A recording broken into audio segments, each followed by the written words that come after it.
అల్కాపురి కాలనీలో టీనాప్ నార్సింగ్ పోలీసుల joint operation 30 లక్షల విలువైన ఎస్టీసీపీ పిల్స్ కొకైన్ స్వాధీనం. ఒక నైజీరియన్తో పాటు 2 లోకల్ పెడ్లర్స్ అరెస్ట్.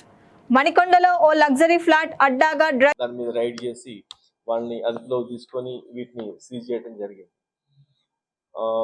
ఈ రాజేష్ అనే వ్యక్తిను ఈ వెడ్డింగ్ ప్లానర్ గా ఇక్కడ చేస్తుంటాడు.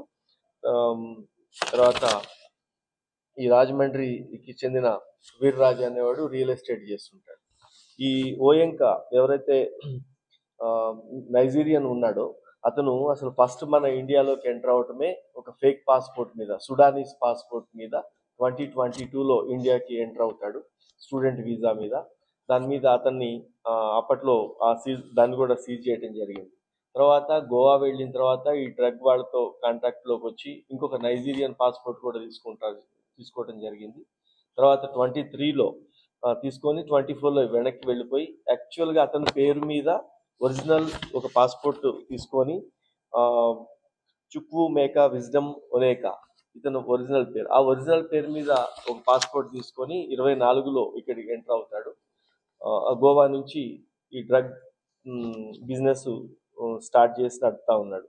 యాక్చువల్గా బూచి అనే వ్యక్తి అతను కూడా నైజీరియానే, బయట ఉంటాడు.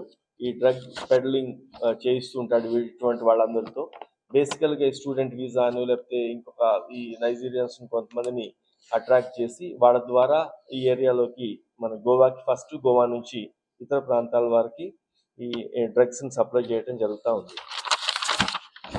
దీంట్లో ఇప్పుడు ఈ 107 grams cocaine, 25 grams ecstasy pills, తర్వాత 6 మొబైల్స్ ఇవన్నీ కూడా సీజ్ చేయడం జరిగింది. పబ్లిక్కి అందరికీ అప్పీల్ ఏంటంటే మన దగ్గర కొన్ని చోట్ల ఎక్కడెక్కడైతే డ్రగ్ అబ్యూస్ జరుగుతుంది అనే చిన్న సమాచారం ఉన్నా లేకపోతే ఏదైనా డౌట్ ఉన్నా మనకి టీజీ న్యాబ్ వాళ్ళకి, తర్వాత డ్రగ్ కంట్రోల్ సంబంధించిన నెంబర్ ఒకటి అందరూ దాని పబ్లిక్ ఇప్పటికి కూడా ఇంకా ఫీడ్ చేసుకుని ఉండాలి. అందరూ చేసుకొని ఏదైనా చిన్న సమాచారం ఉన్నా లొకేషన్ కానీ ఏదైనా వాట్సాప్ చేయొచ్చు.